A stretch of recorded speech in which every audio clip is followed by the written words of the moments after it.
Hey, we are here today with Troy and Marisa Corrales. We are super excited to have them here. They are dear, dear friends of mine. What's fun about this intro is normally we have our guests kind of write out their bio. And this episode, I said, listen, I know y'all, I'm going to intro you. So, Troy and Marisa Corrales, longtime dancers, choreographers, coaches, judges, consultants, all of the things. They met, actually, I'll ask you guys on this one. How long ago did you meet? Well, we unofficially met in 2006 at my grandma's birthday party because Troy was doing Troy got hired to do Filipino cultural dancing at my grandma's birthday. But we met officially in 2009 when I joined the girl crew of his male crew. That is so cool. Unofficially met, been together since 2009? No. No, he was just my director, but we started dating in 2015. Okay, love it. So Troy and Marisa are just this generation's version of awesome married hip hop choreographer couple. I feel like a lot of you listening right now already know who they are because they are everywhere, working both nationally and internationally. And one of my favorite statistics, I guess you could call it, of theirs is their choreography was one of the first to bring home a medal for Norway, national team in Norway, for one of their teams. And they're continuing to work with them. They have coached Desert Oasis, which has won titles across many different brands. Another favorite story of mine is they went to NDA Nationals once, won it, and that was it. That was their 1 year there. And then they also recently opened a all-star studio here in Las Vegas, which is called TM Dance Complex, which is home of Playground. Playground is their hip hop company they've been coaching for a long time that also has probably more national titles than I can count. A little plug in there. I've been trying to push them guys to take Playground to Worlds for years, but you know, maybe soon. You got to convince our parents. Our parents. We'll get up. We're going to dig today into their journey, in addition to their highlights, also their struggles, the things that they've had to overcome to be successful choreographers, successful coaches, successful studio owners and program directors, and all the things they do. Oh, another thing I love to say, Troy sometimes doesn't like it, but guys, Troy used to be captain of Jabberwockies, and I just think that that's so cool because Jabberwockies here in Vegas is just like one of the coolest dance groups to go see, and they're internationally, no, not just in Vegas, but they do have a show here in Vegas that he was in for a really long time. So we're so honored and grateful and thankful to have Troy and Marisa here today. Thank you guys for joining us. Thanks for having us. We're excited. Thanks for that intro too. Really appreciate it. And I'm sure I probably still missed a million things, but no, it's you enough. guys just That's plenty. amazing. It's more than enough for sure. I like to add, on top of all the things you do, you also are parents. You have, how many kids do you have? Two kids, and it's getting crazy because Daniel's in like 2 sports and all the things. I'm a baseball mom now, so it's kind of crazy. Yes, you're juggling being parents on top of opening a brand new studio, on top of already doing all the amazing choreography you're doing. And we are just so excited that you could fit us in today. And we're going to start off with our first question, which is from John Wooden on leadership. He says there is no education like adversity. So with that, what has been your biggest struggle to get to where you are today?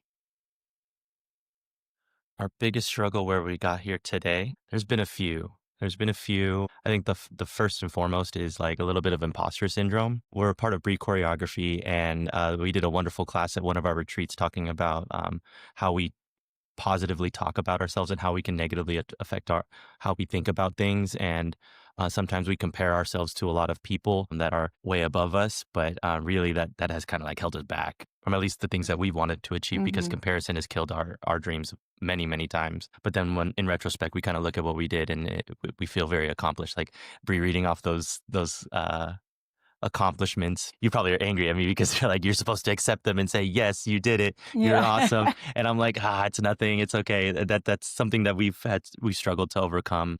You know, any business owner, it's treading new grounds, areas that not very many people have taken a trajectory towards, and figuring out how to be a good studio owner, a good business owner, and then just dealing with the personal ins and outs of a dance coach dance studio life. Yeah. Personal relationships has been a big struggle for us. Yeah, and I think a main thing to get us or that got us here was consistency. And I've been preaching this to my kids a lot is that for the past, well, we're in our 10th year of Playground now, but for the past 9 years, we just never stopped. Whether we had 5 kids or 50 kids, COVID didn't stop us. We took online classes on Zoom together and just learned the choreo and record ourselves. Like we just remained consistent. And I think that's what like draws people to our program now is the consistency and then just like the push that we provide to them as well. Yeah, we don't stop. Yeah. When you were talking to it, something that came up for me is like the word resiliency with that consistency and how as business owners, you have to have that. But then also from a choreography standpoint, like when you're making those routines, that imposter syndrome comes up, right? What do you do? What are some key things that you tell yourself or conversations that you have that you lean on one another to get through those moments? Well, to be transparent, I give myself a little hype up session before I walk into the room. Like, you're good. You're good enough. You've done it. You've done this 100 times. Trust your gut. You've got this. You've done so much. I have to give myself a little hype up every once in a while because, most of my travels I'm by myself, so she stays home with the boys, and I'm the one off on the travels, and so like I don't have that like, hey, I don't know what to Affirmation. do, and affirmation just helps me. And sometimes I just tell myself like, hey, you got this. They're gonna be great. It's gonna be a great experience. You're gonna push them to the way that they need to. Just a little bit of self love. And I think so too is like making sure that, especially if it's a new client, like talking to the coach beforehand and knowing what they know about us kind of helps. Like, oh, I'm a big fan, I'm a super fan. That'll make me feel a little bit better going in rather than Yeah. just, oh yeah, we just picked you. I don't know. Like they don't really know of us. Like that's different. But if they're a super fan and they said, "Oh, we saw your routine in 20 whatever with this team and we wanted you to put that on our kids or whatever," it's just it depends on like the journey to plan before it rather than just showing up blindly and then maybe they don't like it and they hate me. You guys also have an incredible culture with the teams that you coach and the programs that you direct. And so I was also going to ask, like, what's your secret to helping your kiddos with imposter syndrome? Because I know at least when I watch your kids perform, they look like the most confident, badass, like sure of themselves dancers ever. How do you help them get there? Affirmation, just loving them. It's hard to like. We get asked a lot, like, how do your kids dance the way they do confidently? And it's just loving them, loving every step of the way, whether they're successful or not, whether they're the best dancer in the room or not. And Everyone's on their own little journey, and we kind of just love on them through those hard times. and believe it or not, like a lot of their confidence comes from them walking into the studio and I literally walk towards them with open arms, like, come give me a hug. Like all my little kids, they run to my office and come say hi to me. And I'm always like hyping them up in class. Like when they're doing their full outs, like I'm in their face, like yelling at them, let's go. You know what I mean? And we actually just said this last night, our youth hip hop, like it's the first 3/4 of their routine is so nice and composed and technique wise, it's there. And then their closer, they're just going crazy, like absolutely nuts. I'm like, why are they like that?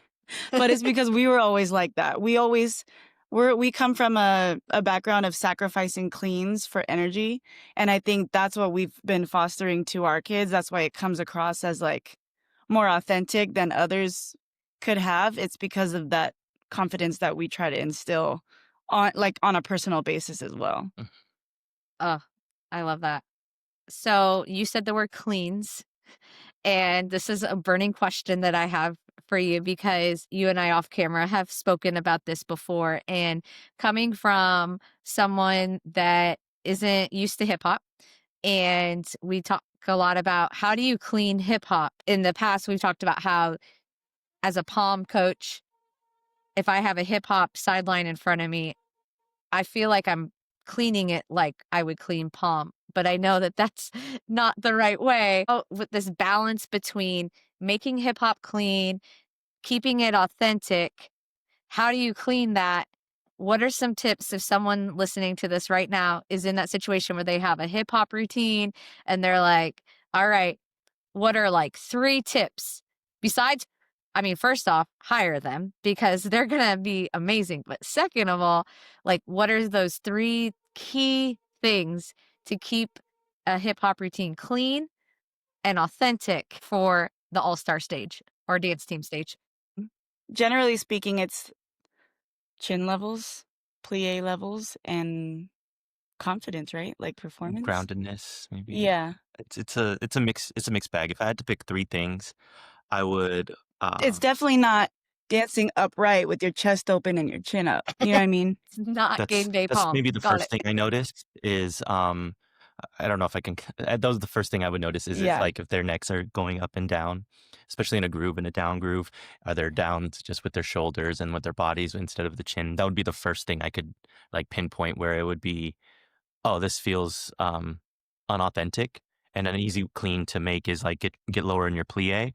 And a lot of times people will just put their butts to the floor and think that's a plie deeper, but you can actually get a much lower level by using your chin into your chest. And that gets you super deep and lowers that level by like a whole head space, at least cleaning wise. So if you're struggling with like dancers meeting the same level, I would recommend using their chin just a little bit more.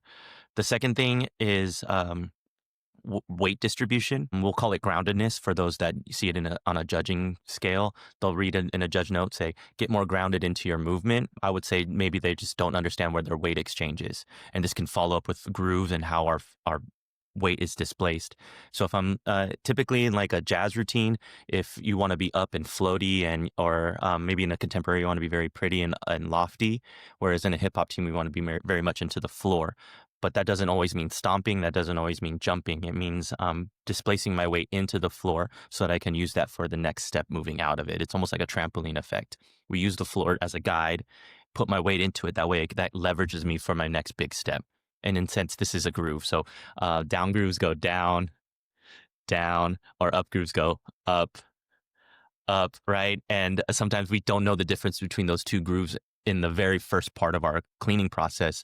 So we have dancers who are going up when their weight is supposed to fall down into the floor. And we just need to make that distinction. And then I think the third one is kind of the confidence. And I said this at our USASF conference. Confidence is a hard word to like project to a kid. Like just be more confident when they don't even understand what confidence feels or looks like. They only see what TikTok has, or maybe they've seen it on a YouTube video or seen another person emulate confidence. So what I tell them or what I encourage in them is just genuine them, the best version of them, because there is no other version of them that is better than them. There is no other Troy out there that is better than me, or Troy Corrales. Let's angle this in dance, and when they believe in themselves so much, they're no longer afraid of people's opinions. They're no longer afraid to like not look as good as the person next to them or the one that they see on their Instagrams. It's wholeheartedly them. And I would replace the word confidence with belief. Instead of being confident in your routine, be more confident in your execution. I would tell you, hey, I believe in you and you should believe in you the way I believe in you, right? I hope that makes sense. Like I believe in you so much, and the fact that you aren't giving me your 100% shows me that you don't believe in yourself, and you should, because you're more talented than you think and you're much better of a dancer than you claim to be. So start performing that way. And I just love on them that way. I yell at them nicely most of the time. And that's literally like 50% of it. I think someone once said, like, you can't teach confidence. Like you can't teach it. It has to come from within, and it starts with great coaching. Like it literally comes from great coaching, and it's so amazing to hear that you're pouring yourself into these kids. And for anyone out there that's like, well, how do I help my kids have more consistency? Well, how many times are you loving them like Troy and Marisa are? How many times are you in their face like in a nice way screaming about I love you and like you got this and pumping them up? Or are they only hearing the negative things, or like get lower, those like other critiques? Are they only hearing that out of your mouth? So that's really reassuring to hear, and a great reminder for everyone in the industry of like, our kids are walking in the door with sometimes negative degree percentage of confidence. So Mhm. our job is to build that before you can even tell them what the steps are. So kudos Mm-hmm. to you guys. I think just to like leverage that for a second, for every critique that you have, I would give 2 compliments beforehand, or give the Hmm. critique, but then lead with 2 more positives that they did afterwards. This will boost their confidence too. Sometimes it's just the Yeah. words you say. Mm-hmm. So true. And it keeps them in it, right? Like now that you guys are studio owners, like you understand, and you've already been somewhat of a studio owner for many years with Playground, but Mhm. just that retention. We want the dance industry to keep evolving and keep growing, and we want kids to get into dance and stay with dance for as long as they want. And um, reminding ourselves like, hey, like we want to continue to invest in them with love so that this is something they want to do instead of go and play softball. No offense to people that play softball, Yeah. but Right. like No. we want them to stay Yeah. here. Yeah. This is what we love and it's our passion and we want to open that door. Something I wanted to ask you too was about cross training. Do a lot of your students come and like have zero experience with dance and start with hip hop, or is it they've maybe had other technical training and then got into hip hop? Because I feel like if for someone that's like wanting to bring more hip hop into our region, like our kids are all starting with the training of their classical ballet and their jazz and their contemporary. So what do you guys have at your studio and with the playground?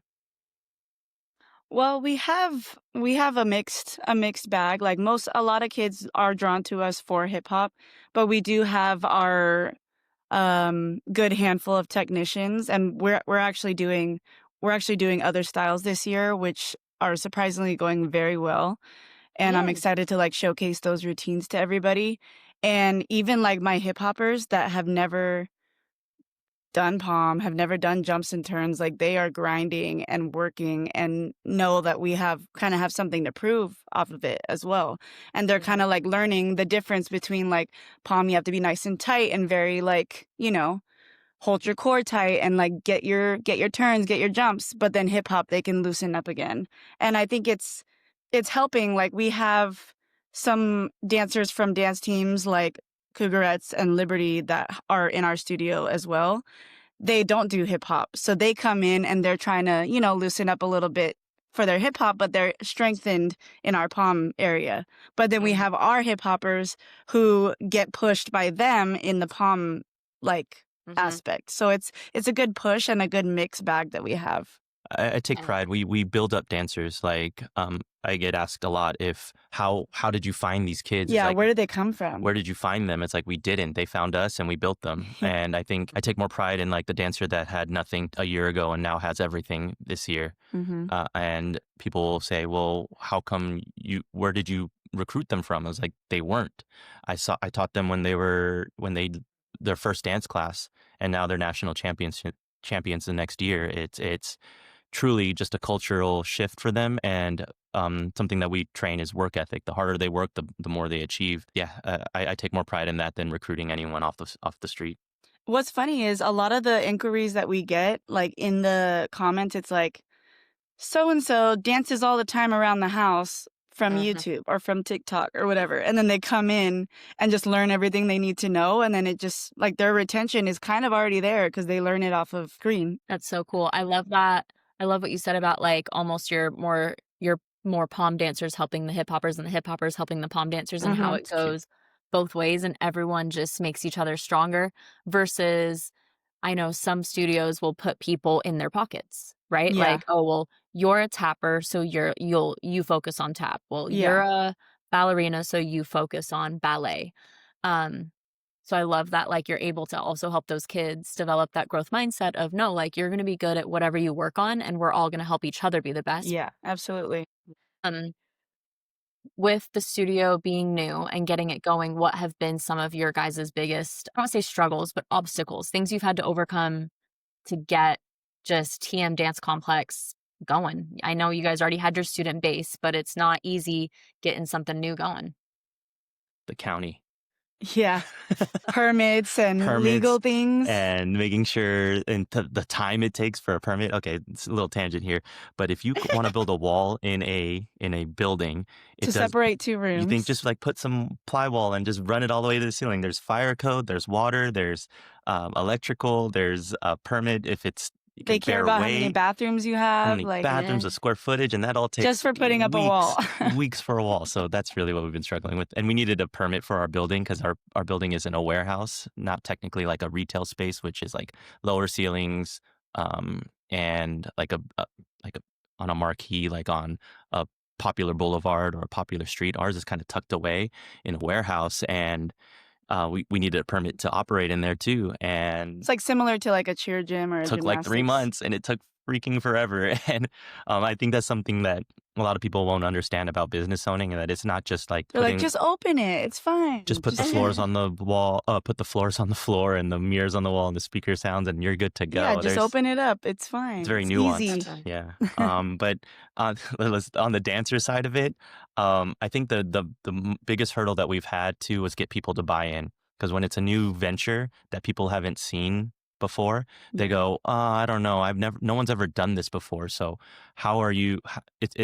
I've never done this before. I don't think I want to. I'm going to stay safe where I'm at. Right. And we're like, okay, well, we don't want to go the regular studio route. I do believe in All Star. We believe in All Star and the programs that All Star is providing for the community and the competitions that they run. We believe in it. So we're trekking in a direction that not very many studios have out here. Like there's 2 between. And it's not to say that we won't ever do like the studio route. Like if there's a niche for it and people want to like join a specific team that just does studio things, we'll do that. But as far as like people being scared for change, that's what we experienced a lot as well. Like you said, people buying into it because people were probably scared or like not probably doubting us, like, well, it's not gonna happen. They say they're gonna open their thing, but I don't know. I don't know. Yeah. And they wanted to kind of just like stay where they were at because it's comfortable and it's been around for a while. Like, and we're just the new thing happening. And in fact, people are hitting us up left and right, like, man, we should have auditioned. We'll bring them back. We'll bring them back now, but then we're gonna compete next year for sure. Like. People are seeing it because of the product that's being put out. Well, first thing I wanted to say, I'm so proud of you guys Thank you. for Thank you. doing it because I know it's not easy. And it's especially not easy opening an all-star studio somewhere where all-star isn't really a known thing yet, right? I mean, we know we went through it with Envision too, and we still have to educate our parents a little bit. So my question for you is, for the people who still don't know what all-star is and you're trying to explain to them what it is, what do you say? Like what's your elevator pitch for all-star versus studio? Club ball. Like, do you play club sports? Like, there's baseball, there's volleyball, there's cheer. Like, it's club. Like, think of it like people recruit for their high school teams, but during the off seasons they play club ball. Or maybe they don't like their high school team, but they still want to operate under a certain coach. They want to work through a coach. They can be with that coach full time through a club ball team. I also see it as like The collegiate. preparing for your college versus a studio might prepare you to go to college for dance and major in dance, which is, both are, it's I to see it. each their own. Like But- sometimes they want collegiate dance, and sometimes they want they can't go to their school. Their school doesn't provide a good dance team program. So where do they go? There are options out there that is you get the high school experience like NDA, UDA, DTU, but you don't have to be restricted to the zone that school is requiring of you.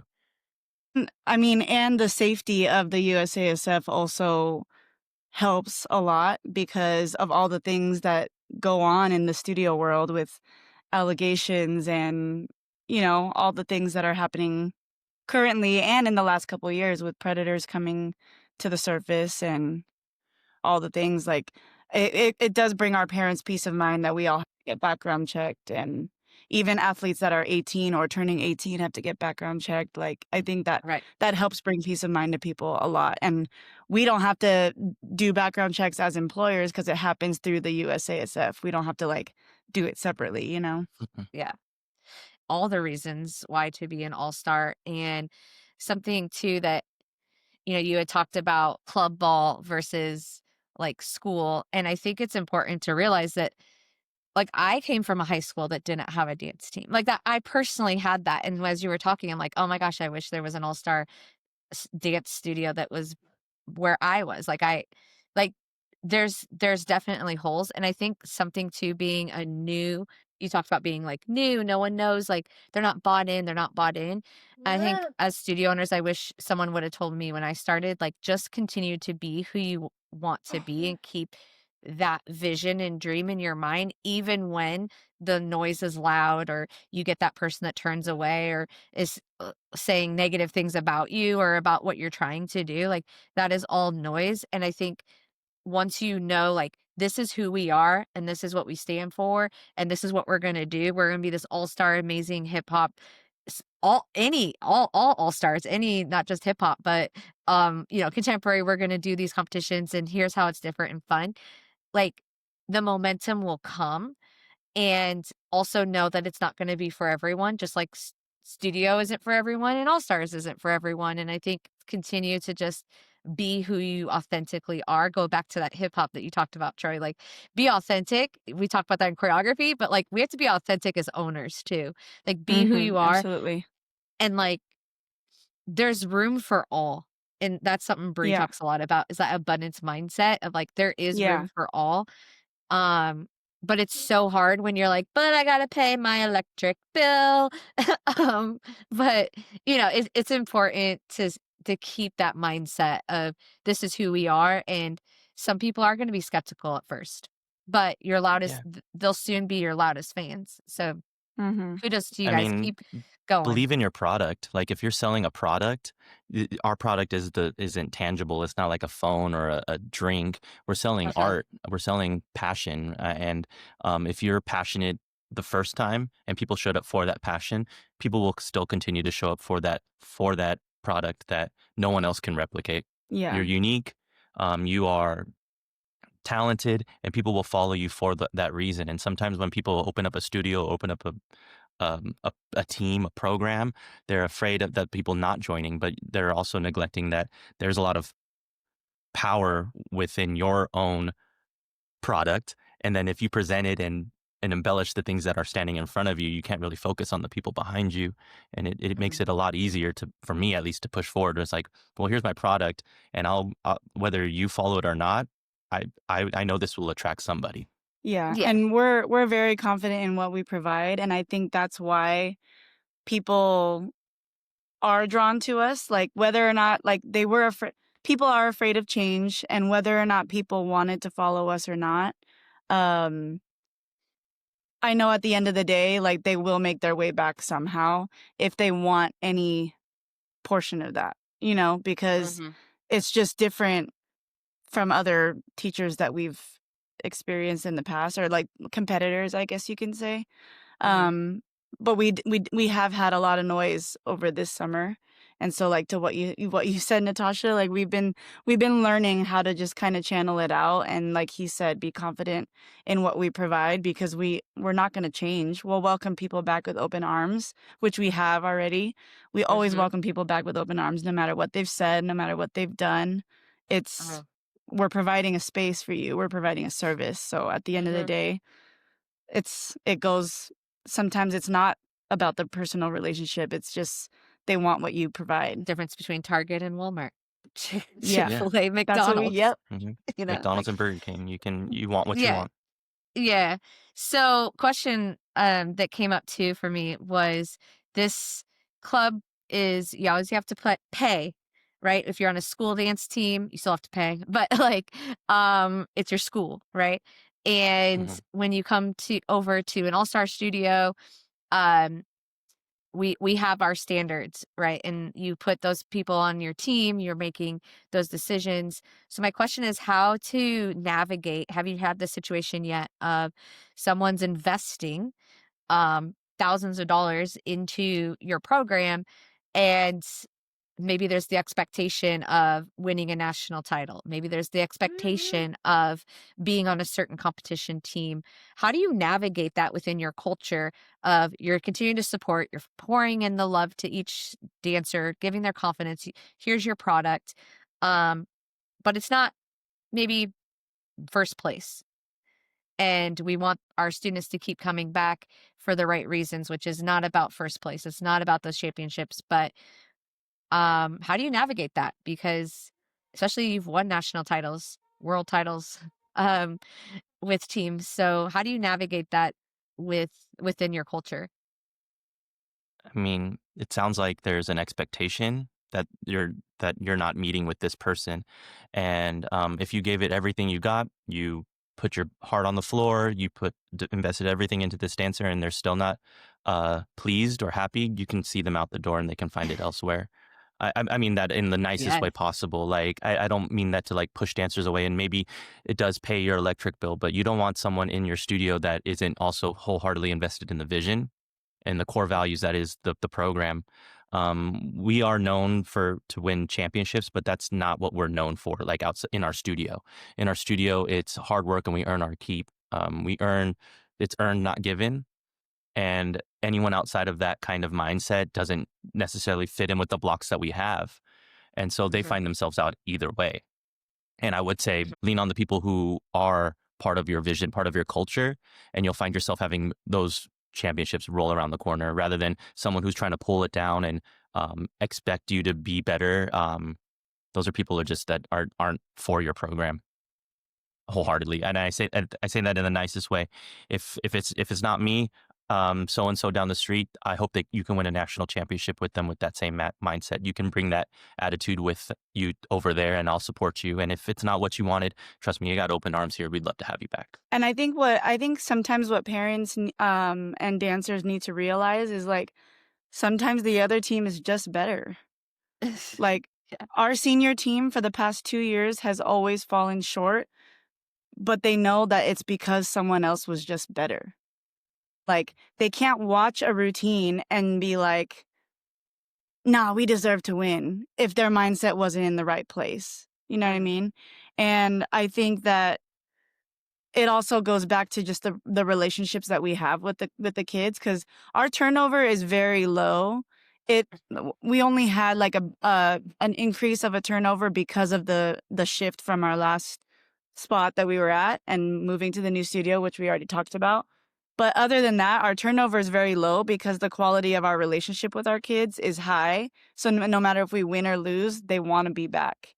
And we actually have some dancers that are like, I've stuck it through this long because of you guys, not because of Mhm. dance, not because of whatever. It's because of I love you and I want to be here Oh. until I graduate type thing. Mhm. So it like you kind of got to balance everything, relationships, Mhm. product, but also trying to win because we're very competitive. So we want to win, you Yeah. know? So, but it's just a careful balance. Mhm. Yeah. How those you said product. I feel like your product is the love you give them, right? Mm-hmm. Mhm. Like I guess the actual product is the dance classes. And that's what kids come for, but what they stay for is the product of the character building and the love and the family and the belonging that you guys Mm-hmm. provide studio wise. Switching gears a little bit more into choreography, I want to hear more about how your journey was going from, like, you guys had won all the national titles and stuff, but getting into that international realm, Hmm. working with a national team in Norway. Can you tell us a little bit about that journey and some of your takeaways from it and what you're hoping to see in the future with that kind of that international realm? The hardest thing was our first year was it was virtual because they were testing us as choreographers, so we had to send them formations, choreography all digitally, which is in itself already like a hurdle. Like I personally don't like doing it because I don't think you get the full result. Yeah, I would encourage everyone fly your choreographers out. It's worth it. Yeah. But the second thing was the language barrier.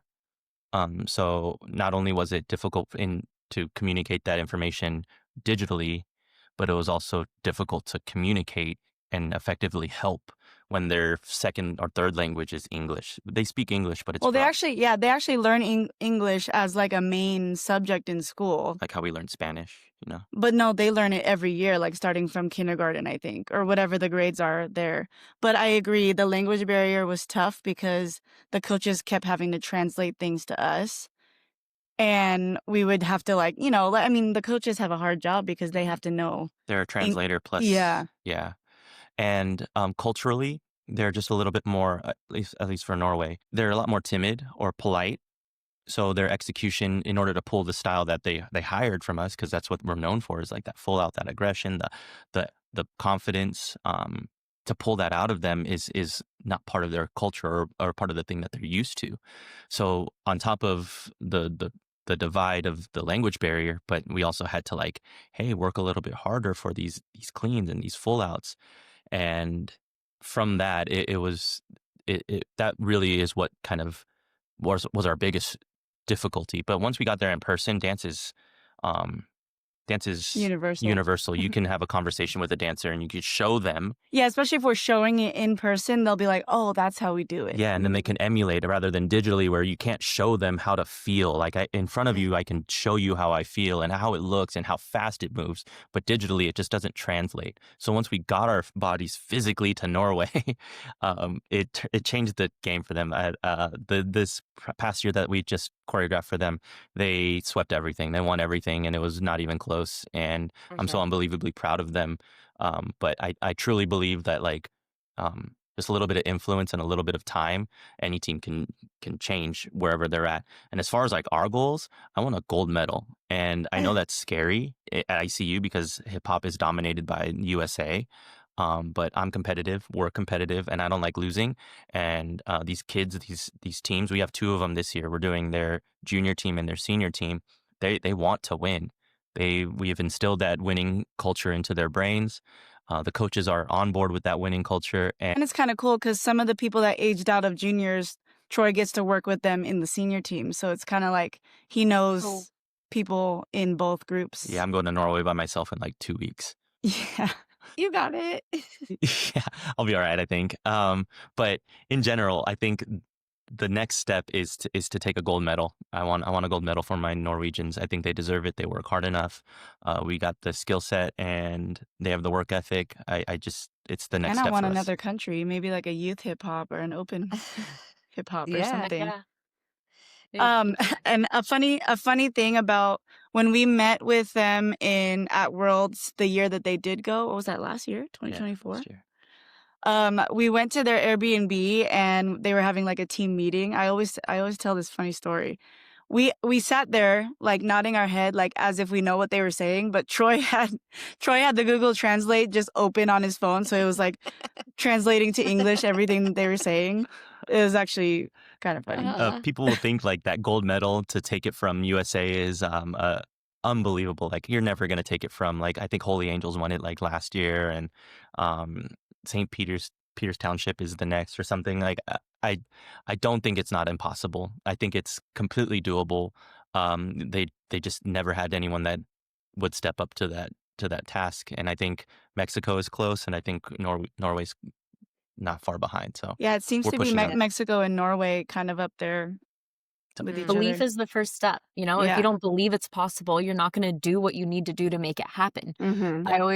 I'll like a metaphor I use for dancers, especially if they're like trying to get their aerial and they keep putting their hands down. You know what I mean? You have to believe you can do it. And I use my 1-year-old as an example. I say, what if Miles, when he started learning how to walk and, he fell down over and over and over, what if he just said, you know what? I don't think I'm ever going to be able to learn how to walk. Yeah. He never would have gotten up and kept trying to walk. But what did he do? He got up, he fell down. He got up, he fell down.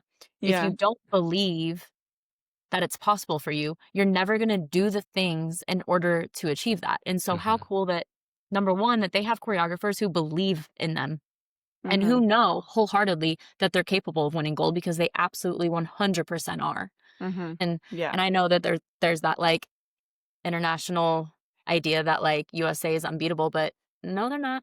They're absolutely not. They've been beat before, and they can be beat again. And here we all are from America. We got Iowa, Vegas, Yeah. But I love that they have you guys to believe in them, because that's that's everything. Felt a little weird cheering for Norway when USA was on stage. It felt, I felt a little Weird. like, oh Yeah. Yeah, man, we were all dressed in I'm our Norway turncoating right now. flags and everything. So I was I like, was like, hey, if I'm going to Worlds, I am going to Worlds, by the way. They have my flight booked, my hotel, my rental car. Love it. So it's happening, and I will be in my Norway gear. I am Team Yeah. Norway for sorry, that America, week. for that I weekend, mean, we you are can still Norwegians. cheer for USA. You just USA, cheer yeah. for Norway a little harder. Absolutely. Unless we compete against them at UDA, NDA, DTU, then I'm, just kidding. I'm joking. Kind of. We'll see. My question is, do you, choreography wise, is there a difference between like senior hip hop worlds, all-star worlds, and ICU hip hop? Like choreography, different, same?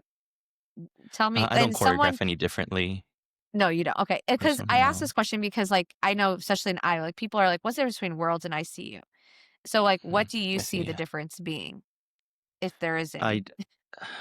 I would say maybe just like cultural things. Like they don't have the same, other countries might not have the same customs that like Americans do or whatever. Like I kind of see ICU as maybe like a hip hop international, whereas if the Japan teams come out there, they're doing some authentic like locking and Uh, whacking and like funk styles, whereas Mhm. like some like American teams or European teams might not do that, and they might have some countries, some teams might have outdated choreography or outdated songs. It's just I Mhm. think it's just a culture thing because like in the United States in general, like we have a lot of families from Hawaii, and they always say the trends come to Hawaii late. Like our dancers that like are from Hawaii, like the trends hit down there late. I don't know. I don't know an example, but It's the you've same heard thing that, as right? East Coast, like East Coast thing. Well, not recently with like TikTok and Instagram making Yeah. things easier, more accessible. But But before, like in Europe, they are maybe like a month behind in everything, like style wise, or maybe even more. So introducing things that they might not comprehend immediately, that would be the difference between the two competitions. Is that you'll see a Mhm. trend that is maybe dated, Mhm. um, or a style that was maybe replicated year and a half ago, 2 years ago, whereas like America tends to like pave Mhm. the way for innovation on the Yeah. floor. yeah, because everyone wants to be UNLV, everyone wants to be Minnesota, Ohio, all the big teams. You know, everyone wants to kind of copy and emulate that. Especially from other countries, they're like, oh my God. Like when they find out that we have somebody on our staff that did UNLV for a year, oh my God, we need to meet him. You know, like they just, it's like, it's a thing. Uh-huh. Like USA is so huge Uh-huh. globally that we do set the trends Yeah. for people to grab and catch on. But from a Yeah. choreographer standpoint, I don't treat anything. If I were to Different. choreograph for a team that was competing at Worlds or a team that was competing at Summit, I don't see a Mhm. difference. I give them what the music calls for, and Yeah. let the music guide rather than trying to force. And also base it off of like them as a team and what they are capable of. Yeah. Like sometimes we get music that's so complex that I just can't put it on a specific team that I know can't handle it. Mhm. But Mhm. if I'm coaching it and I'm here at home with my advanced hip hop team, I'm like, okay, I can emulate this musicality. So it's Mhm. basically just catering to the team, Mhm. but Mhm. not necessarily like being like, oh, this is ICU. We have to do this, this, this. Mhm. Right. We stay true to ourselves and try not to just like check off a list, but still try to check off the list, you know? Yeah. Yeah, That makes I me love that. also think of when people say like UDA or dance team or even all stars. Have you heard this before? People saying like, well, your choreography has to be limited because they're looking for a certain choreography, certain formation, certain this. Do you feel like I feel like I hear that if someone's like trying to make the argument by how like s- studio competitions allow more freedom within the choreography. Mm. Do you feel that, or do you feel like as choreographers, like you can be free as you want to be? I do feel it. I feel the restrictions, mostly Yeah. music and trick. Music and trick. All Star's a little more free as far as like what tricks we can throw, but music is has this grip hold on this This realm. like, and it stifles creativity Especially Like wholeheartedly. especially for hip hop, I ICU, was saying. Yes. like ICU. Or are you talking like dance team in general? Both. Both. Everything, because everything. ICU Mhm. also requires the music licensing and all that. The umbrella that is UDA, NDA, varsity, and the music Mhm. clauses that they implemented like what 7, 8 years ago now. It truly is like kind of stifled creativity, and you see a bunch of carbon copies. And when Especially for hip hop and especially for like a lot of palm routines. Jazz is always usually okay because you want like a one song Yeah. and you just cut it for the length.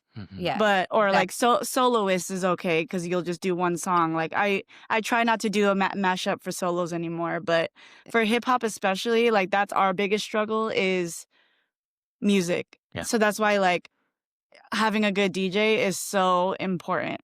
Mhm. So important. And we were Mhm. actually having this talk like the other day. Like we were like, we need to just train one of our kids in house and be like, watch YouTube and master mix all learn how to master mix everything because we need someone we in need house. someone in house. Or we need to do it, but that's not realistic because Time. time. I do wholeheartedly believe that the music clause is holding people back. Tricks can hold people back for these competitions, but when speaking on the judging, like some will say like, oh, the judging is different in NDA, UDA, or the dance team realm as compared to studio, and I disagree. I actually more agree with the judging on the UDA, NDA side because at least you get consistent and honest results for the most part. You know, like there are certain instances, and I'm sure people will pull these up. Like, no, they messed up my scores here and here. But for the general mass amount, they show you the scores that you got, they give you the notes that you had, and then they even show you the rankings of other teams that placed above you. Yeah. Did you And just say that studio comps don't show do you not that? do that. Yeah. And transparently, being a judge for studio performances, Mhm. those studio competitions will hold routines back or add routines to make sure that a studio is happy that they scored a high placement. And this is, it's a very, we'll sit at a judging panel and they'll go, hey, this team, they need a couple extra because we want them to be a business partner for us for a long term. And that seems to me very shady business. And that immediately shifts my focus to like, okay, maybe this isn't the realm we want to compete in. Maybe for a mom or a dad or a mom and pop studio that wants to embellish kids and get participation awards, that's something for them. And that's totally fine. No one's bashing anyone for that reason. But for me, I want to see fair and consistency across the board. And I think the dance team realm is navigating us closer to that rather than, hey, we got to make this studio happy because they've been participating in our competition for 8 years and they haven't won anything. And I just wish it would. It's coming out. I think it is, but like you talked about that belief, and like you said, like if a parent wants to spend $6,000+ have their kids compete in 14 routines and go to this competition and that competition and collect these medals and ribbons that really don't mean anything because everyone's getting it, like. And also just like when we talk about nationals, I think that's also tricky. Like there's a nationals like in our town, and I'm sorry, like you're not competing at nationals in Cedar Rapids, Iowa. Like you're not. Like that's just like you're not. But yet we use those, like these studio competitions use like, oh, come to nationals, come to nationals. It's like everyone becomes a national champion. And I feel like it's just so important to like look beyond. We're trying to open that vault that Troy just said, and like it's a business. It's a business. Of course, they want that studio that brings 400 routines to come to their competition. And yeah. of course, they're going to all of a sudden be the overall studio of the year and blah, blah, blah, blah. Like, I'm not going to name names, but like there's a studio that, or not a studio, there's a dance competition that literally scores based on how many years the studio has attended their competition. Like, and they Really? stand people up and they're like, this studio's been here for 10 years and they're this. And it's like, oh, weird. They like win all the stuff because their points start at a different, anyway. We can complain about NDA, UDA judging and how unfair or fair it could be, or there's favoritism in the scores. But I mean, at least they show you the scores. At least they show you the Yeah. scores. And my question to you too was about scoring. I've seen this, like I've received this because we're working on hip hop, is like, and I think this might go, we already talked about it a little bit of like not cleaning the authenticity out of the choreography. But when a judge says, I think this is like, you're not doing authentic hip hop, does that focus, what does that mean to that person? Like, what is that judge trying to say if you're not doing authentic hip hop? Do you feel like you're doing jazz and it's just to a hip hop song? You're, I don't know. Like, what do you think that means? It's vague. I would take that as a vague note, and personally, I would ignore it if it's not like super. I would turn my eye somewhere else to another note that's maybe a little bit more beneficial, because that's nuanced. You don't. There's no like hard home here. But to your note, like, oh, is this more jazz? I would call it more palm. Like they put palm motions to hip hop music is what I've been the trend, at Like least. it looks more sideline-ish rather than hip hop. There you go. That's a better way. But if I can nail that, like, just I know what you're grabbing towards here as far as like authenticity on the score sheet. I think people lean towards the cleans, which everyone can do because it's easy. It's easier for them to clean a routine than it is to make it more authentic. And on a score sheet, those tend to be around the same point scale, or at least it's a free 10 points. And like how you said, cleaning the authenticity out of it, that's also an issue that I've found when trying to clean and make authentic hip hop look clean. And we've said it on this podcast, we will forego cleans for energy.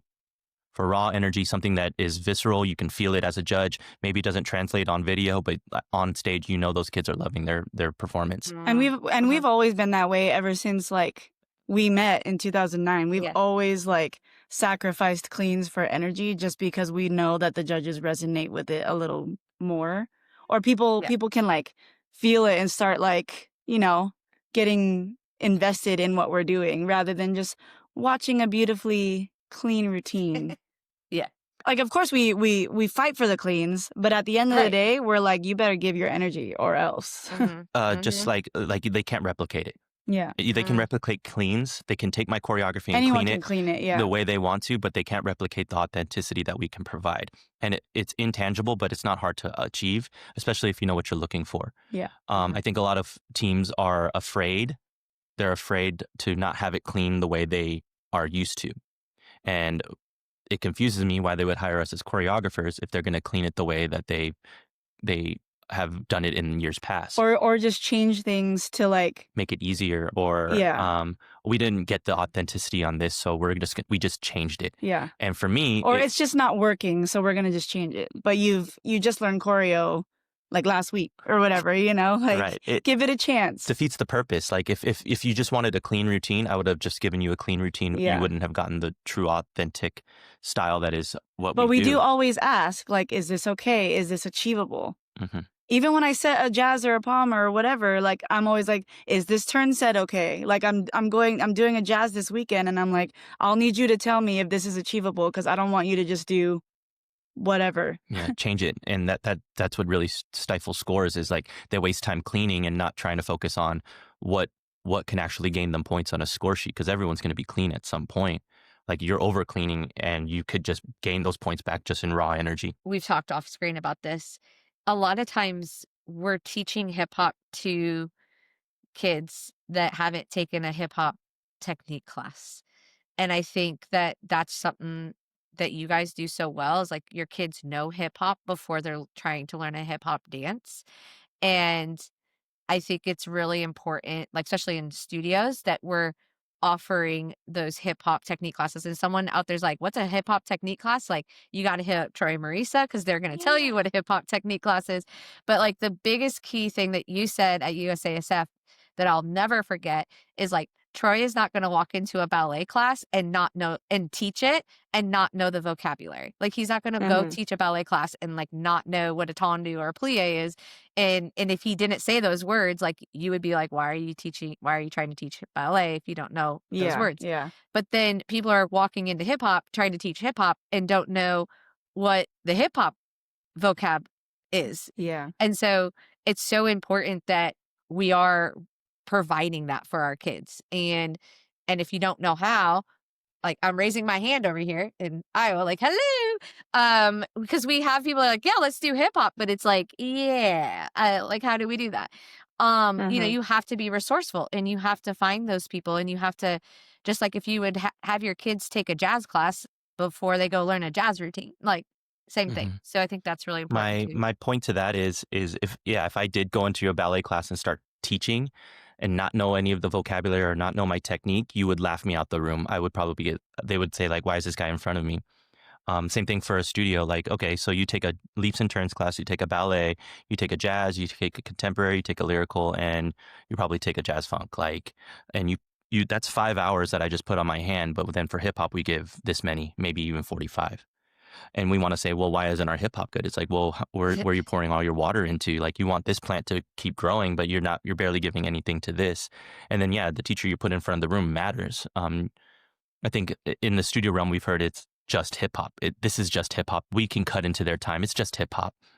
When you can really build a good foundation for tricks, like I see people committing to windmills without learning the foundation to those windmills. I see people trying to learn how to do flares without not understanding where a flare comes from. They just see it on TikTok and they go, let's emulate this, but only in the 45-minute class that we have allotted. It doesn't seem fair or it's disingenuous to say that we teach hip hop here at this studio when you have maybe an alumni for 2 years that did a couple sidelines, or a jazz funk class that just wants hours at your studio. So they teach the hip hop class for 45 minutes. I'm not dissing anyone for that, but like, if you want to provide good training, good hip hop, you don't put someone who doesn't know the words or the phrases. Like, you wouldn't put me in front of a ballet class.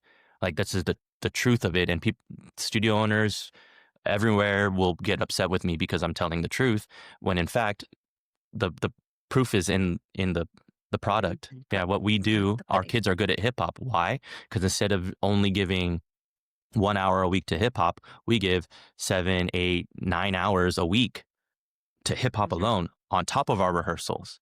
Yeah. Like Monday, they take advanced choreo after they take tricks. Tuesday, we have a hip hop styles class where they learn whacking, b-boy, popping, locking, house, something different every week.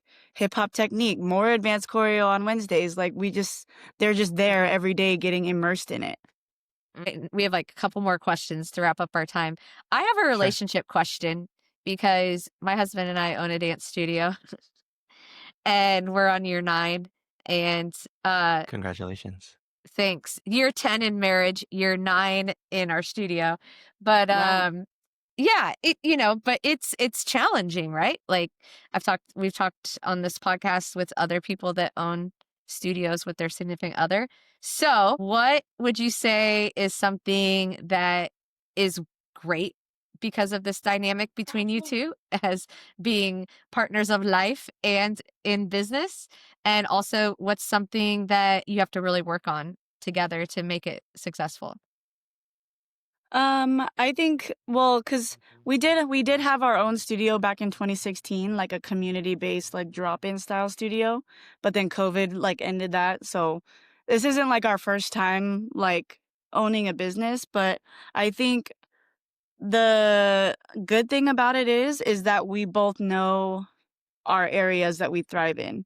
And this is in choreography as well. Like, this is in everything we do. I handle all the admin, all the logistics, all the communication, and he does, well, in this business, or in this build out, he did all the build out, the construction, like handling all that, whereas I did all the bookkeeping and getting all ready administratively. But he was like, can this build out be done so I could just teach the classes? I was like, yeah, here we are. So like, he does a lot of like the training and teaching and pouring into the kids, whereas I'm there with my laptop making sure kids are registered and making sure people pay on time and all the things. And I chime into rehearsals and stuff too, but luckily we have some great coaches on our staff who are like kind of handling like the cleaning and the preparation for nationals type thing. The and boring stuff. yeah.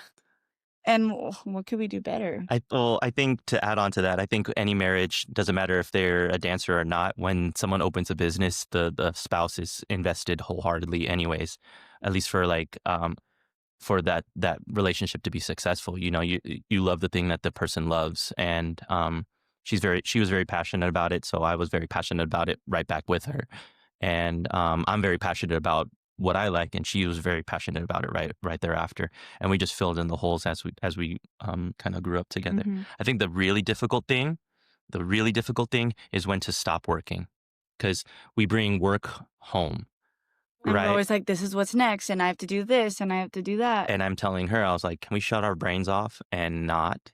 Could we just like go on a date somewhere and we can not talk about what dancer was messing up today and what we have to pay for as a business owner, or what mixes need to get done, and we need to continue to clean. You know, that laundry list is never ending. The thing that we don't have a lot of time of is time. And I think that's really what we built this studio for, was um, we really just built it to have more time with each other and our kids. Yeah. So the freedom to have time and the freedom to work when we want to is truly the reason why we opened up a studio, and to build our relationship. And bringing that work home doesn't feel like we're building our relationship fairly. Although we do get passionate, and so some one of our Yeah. favorite things to talk about, like we'll do long drives to California and we'll talk for the entire 4 hours about what we want to do in our lives and what we want to do with dance. But I think the most difficult thing is bringing work home, for sure. Yeah, and like my family, I come from a family of business owners, and like I used to, because my family owned a wedding chapel for like years. They still own it, and I worked there as like a receptionist when I was like in college, and like the thing I despised was coming home, because I still lived with my parents, and my mom or my sister, like we would still be talking about chapel stuff. So like that's what I didn't want. And once I quit the chapel and I started working in hotels, which is what I originally wanted to do after college, like it was night and day. We didn't have to talk about the chapel anymore. So I think that's just something that we're working on, is just to know when the other is feeling overstimulated and when we just need to stop talking about the studio. Yeah. Yeah. I love that you mentioned, like, on your long drives to California, I'm guessing to Disney or competition. Yes. You talk about like your dreams and your goals. What is the future for TMC? Where do you guys want to be in the next 10 years, personally and professionally? To be real, we want to just be quality control eventually. Like we want to hire all the best coaches. Like Aiden is our next like right-hand man in line. He's already doing like a lot, stepping up voluntarily to like help logistically and fundraisers and costumes and all the things. So he's helping a lot. But eventually we want to expand, have like what, 6, 7 rooms. Sorry, that's a bad. Every high school in America.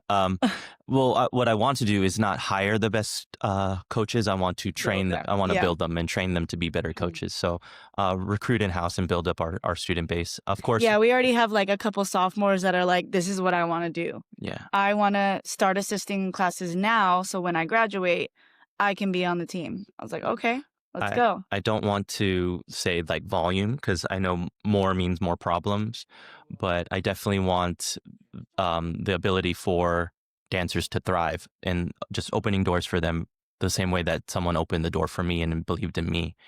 I don't know. There's no like world takeover plan here for us. It's truly just we're not. It's very simple. It's just we want to provide a space, provide our choreography routines, win some national championships, and go vacation together as a family as often as possible. Aw, Because that's it's buying beautiful. time. And a perfect segue into our closing question. Go for it, Natasha. All right. Well, final question is, what do you want your legacy to be? When you When are it's all gone said and done. 200 years down the road, what's your legacy? Yes, and you're hitting deep. To be honest, I kind of just want to I want to pass it down. So I don't think it starts with us, but it ends with someone we probably have never met before. Years down, it doesn't really. I don't think of it as like an end. I think of it as like a passing of like those old things that your mom Spirit gave to you, stick? Oh. and you just pass it down to your kids, and then your kids and now we're stuck with a table that grandma had like 100 years ago, like, but it Yeah, like holds value. Like my dad still has some like antique shelves that he won't get rid of because they're like his grandma's. You know what I mean? Like we just want to be able to keep like our values, love, loyalty, legacy. Those need to just live on, and like people know that like we gave them love, we were loyal, we were consistent, and we left our legacy.